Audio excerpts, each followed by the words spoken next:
Minneapolis, I am incredibly angry as you all are.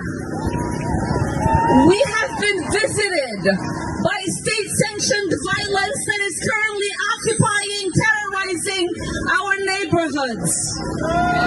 This is not okay. This is not the America we want to live in. And this is not the life we want for ourselves and for our neighbors.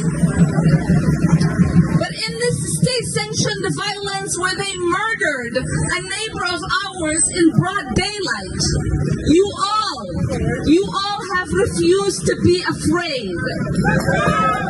You all have refused to back down. You all have decided that this resistance is not one that can be intimidated. We are showing the nation that regardless of what the tyrant in the White House believes, we know that we are here to stay and this is our country. We are going to make a life here and we are going to stand up for our neighbors here in Minneapolis. As many of you know, they came to terrorize, abduct, and deport Somali immigrants here in Minnesota. When they couldn't find any, because majority of us are legal residents and citizens, they decided to terrorize our Latino immigrants. They decided to pull up anybody that did not look white because they thought they could be a criminal or they could be undocumented.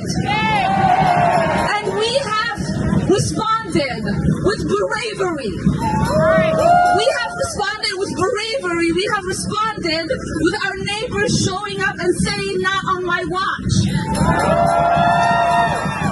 As they lose their minds trying to intimidate us, I see every single day neighbors twirling these violent people who are trying to intimidate us under the guise of law enforcement and saying no matter what you do to me, you can arrest me or not.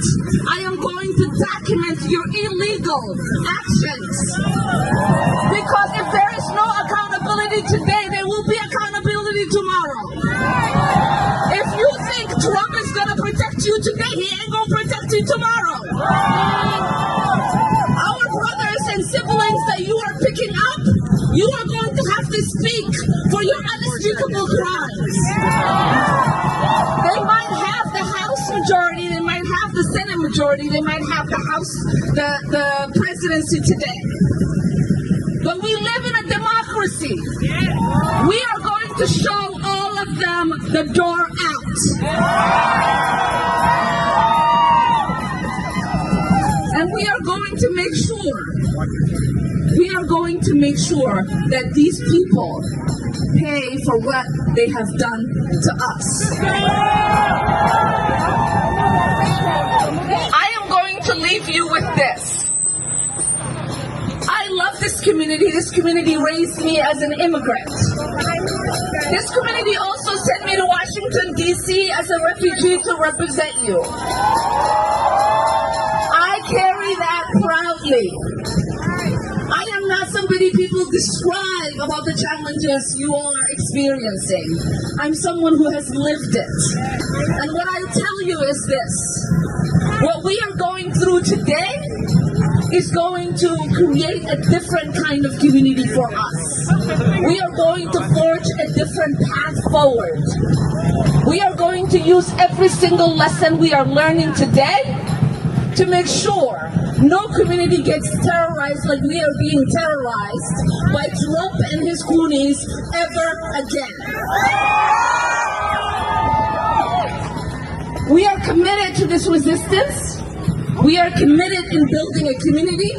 We are committed in confronting our nation as a country of immigrants and making sure that dream stays alive. Thank you so much much for being here. I love you all. We all love you. Everybody said people are not going to be out in the streets in Minnesota because it is too cold. Yes, it is too cold, but our hearts are warm enough to keep us in these streets to resist for our neighbors. Thank you.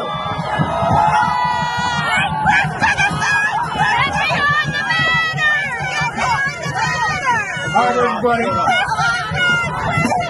Yes, we can. Sí se puede. Can we live in a world without ICE?